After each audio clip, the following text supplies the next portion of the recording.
নমস্কার বন্ধুরা, আজকে শর্ট রিডিংয়ের মাধ্যমে দেখে নেব আমার ভিউয়ার্স, আমার সাবস্ক্রাইবারদের জন্য যাদের লাইফে থার্ড পার্টি আছে তাদের থার্ড পার্টি কি রিমুভ হবে, ইয়েস অর নো কার্ডে দেখে নেব। Thank you so much, thank you so much, thank you so much.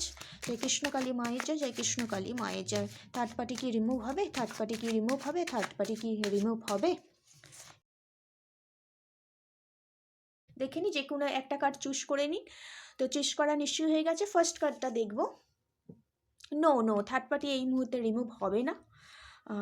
R second কার্ডটা হ্যাঁ, রিমুভ হয়ে যাবে আর কি, হয়ে যাবার একটা চান্স আছে। তো থার্ড পার্টি রিমুভ হবে। তো এই সুন্দর এনার্জিটাকে একটু ক্লেম করে নেবেন। আর যারা 1 নম্বর নো কার্ড চুজ করেছেন, তো আপনি কোনো অ্যাকশান নিচ্ছেন না, তার কারণে হচ্ছে এই সমস্যাটা দেখা দিয়েছে। তো নো কার্ড এসছে ফার্স্ট কার্ড, সেকেন্ড কার্ড হচ্ছে yes. Thank you so much.